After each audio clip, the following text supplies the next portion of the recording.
My friends, what you're seeing in these images is not Cairo, it's not Riyadh, it's not Islamabad.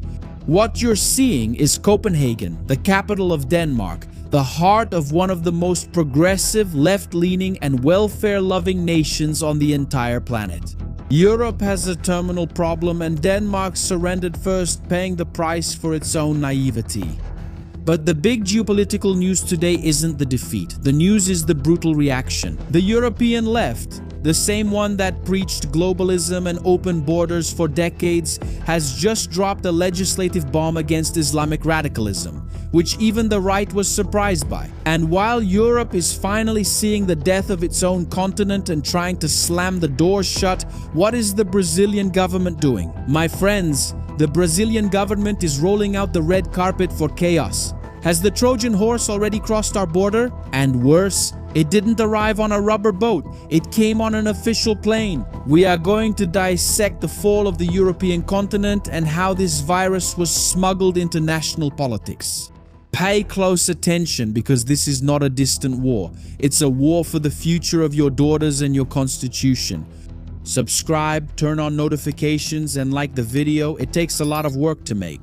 For you to understand the level of the operation that's forming in Brazil, you first need to look at the grave that Denmark dug for itself. Not just Denmark, but all of Europe as a whole. For decades, the Danish and European left believed in the globalist fairy tale. They believed that mass immigration was wonderful. They believed that if you brought crowds from the Middle East and North Africa, integrated them, gave them welfare, paid the bills, built reception centers, and offered love, they would become Danish, peaceful, and assimilated. They opened the doors, paid the benefits in euros and kroner, and waited for the miracle of integration. And then they analyzed the public security data. And the data wasn't bad, the data was brutal. The immigrant population of Islamic radicals came to represent about 14% of all inhabitants of Denmark. However, mathematically, they became responsible for an incredible 30% of all violent crime convictions in the country. 14%, but they commit 30% of the crime. Look at the proportion of violence. Citizens from Somalia, for example, had a rate of 114 convictions per 10,000 inhabitants.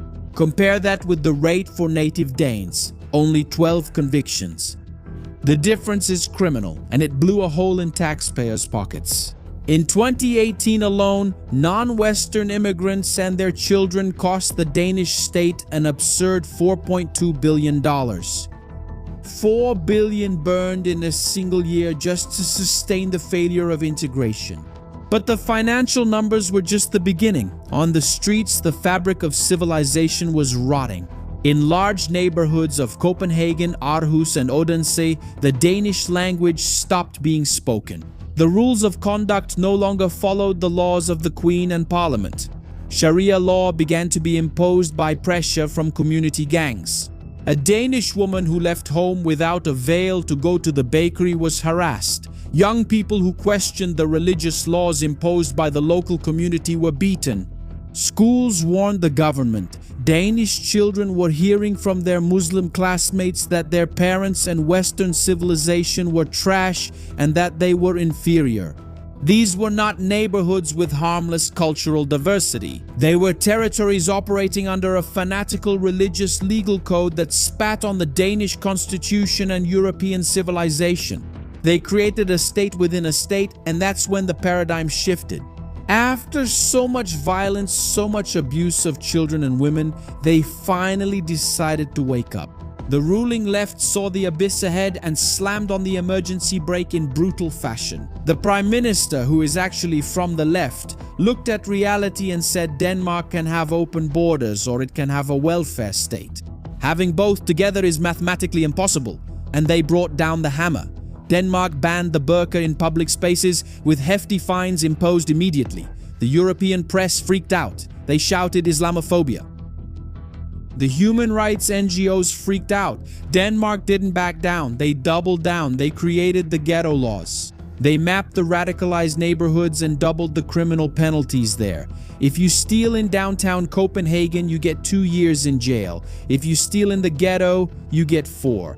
Children as young as 1 year old who lived in these neighborhoods were required by law to attend state-run daycare centers for 25 hours a week, where they were forced to learn about gender equality, about Christmas, and about Western democratic norms. And parents who refused had their benefits and state money cut off instantly. The Danish left created a national list banning the entry of radical foreign preachers and imams. If someone comes preaching laws incompatible with Denmark, they are banned at the border. The Prime Minister said that there will be no religious exceptions in schools. If you want to study there, you will follow the Western rules. And the result? The collapse of the invading system? Asylum requests in Denmark, which used to reach over 21,000 per year, have dropped to fewer than 1,000 approved applications. The chaos has been neutralized for now, and the left survived because they had the ruthless courage to protect their own country before protecting the globalists in Brussels. They closed the doors.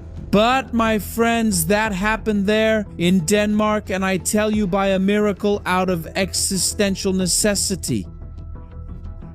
But what about Brazil, which criminally and naively threw the doors wide open? But now let me tell you something very important for our community, because what's at stake now is not engagement, but the civilizational protection of our territory. The old media loves to promote mediocrity, soap operas, and silly dances, because when people are distracted, they don't notice that the laws of their country are being stolen behind the scenes. But we've built the absolute opposite here.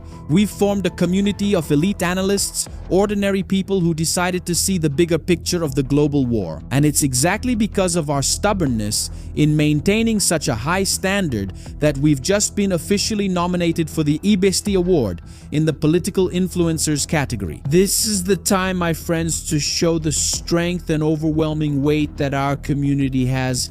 This isn't vanity. This is a demonstration of tactical power in the digital landscape. It's proving to the algorithm and to the censors that bold and deep analysis has a ready and loud army behind it. And the official link to vote is now in the video description and pinned in the first comment. I call on you. Stop making excuses. Stop what you're doing for 30 seconds and click the link. Cast your vote for our intelligence and make the overwhelming weight of our community felt there through the metrics. So mission assigned, mission accomplished, as they say, and we've moved past the top 40 and are already breaking into the top 10. And over the last 3 days, we've been in first place for the last 24 hours. So vote quickly and you can vote every day. In fact, we need this to stay in the top 20 in Brazil until the ranking closes, so I'm counting on you.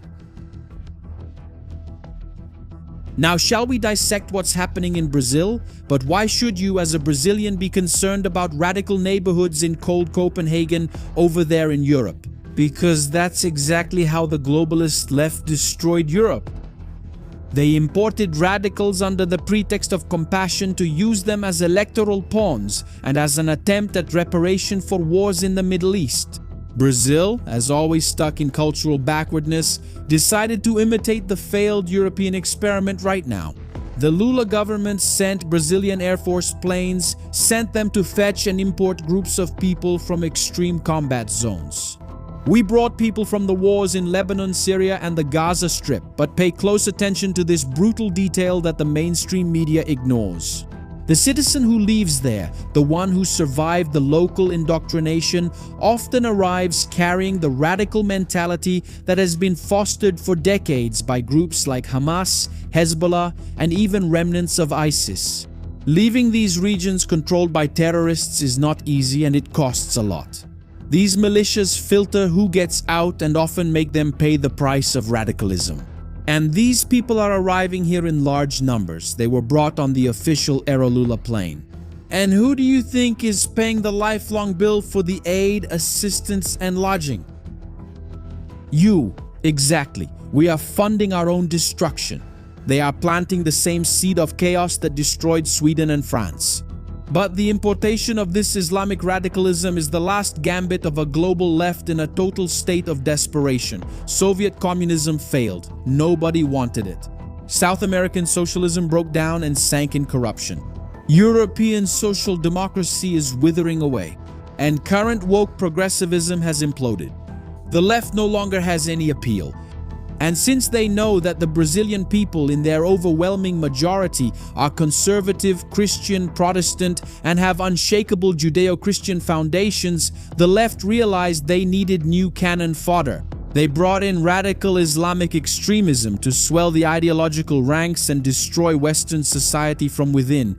It's hybrid warfare, my friends. And what's happening now, you ask me? The sneaky attempt to establish Sharia-friendly enclaves. Cities and neighborhoods in Brazil where what will prevail is not the 1988 federal constitution but the medieval code of customs. And look at how serious this is. If a man beats his wife at home in one of these imported radical pockets, they argue that the state military police should be kept out. That the Women's Protection Patrol shouldn't enter because the strict law allows for the submission and punishment of the wife. The strict law is Sharia. Islamic law is the legal endorsement for abuse, for forced marriage, for absolute intolerance, for persecution, and for a parallel state operating in your own backyard. Europeans took 30 years to wake up, and now they mourn the collapse of the continent, admitting that they were defeated by the Muslim Brotherhood. But the blindness of the Brazilian left goes to the very core of stupidity, because the Islamic radicalism they want to embrace actually hates the very causes of the left. Radical Islam kills homosexuals, kills feminists, forces children to cover their faces, and hates the free press. The people progressivism imported as pawns will become its executioners. And do you think that Parliament is rushing to protect you? Representatives, senators, governors? Right now, there is an absolutely fundamental law moving through the Chamber of Deputies in Brasilia, the anti-sharia law. Listen up. The purpose of this law is not to persecute or prohibit Muslims from freely practicing their faith. The freedom of Christian, Jewish, Spiritist, or Islamic worship is guaranteed. The main purpose of the law is to strictly prohibit Sharia law or any external tribal rule from overriding Brazilian laws or having legal, community, or criminal authority above our constitution. It is to make it clear that if you come to Brazil, want to enjoy our peace, and escape from war, you will live under the secular and sovereign rule of the country that welcomed you. But do you know what happened to that law? The Centrão, the rotten patronage-driven Centrão of Brasilia, sat on the bill and stalled it, so they wouldn't upset anyone. With certain lobbyist leaders from the Middle East who greased the palms of national business, they didn't realize that this virus seeps in through the pores of politics. In Brazil, in strategic cities in the interior of Goiás, São Paulo, and in the south, we already see newly arrived community leaders forcing open space for themselves, who start electing local secretaries and councilmen to shape municipal legislation. Masses to extremism, they use our democracy to destroy it from within. And if you think this is just a theory, just look at the biggest Western showcase.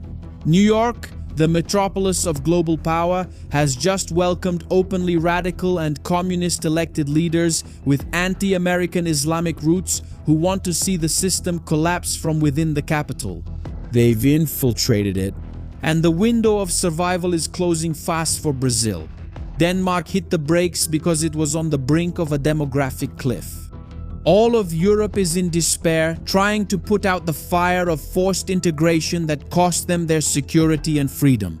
European daughters can no longer walk peacefully in the streets. They are violated. They are abused. But Brazil still has the crucial chance to avoid the deadly mistake that Europeans made in the past. We have to stop cultural relativism.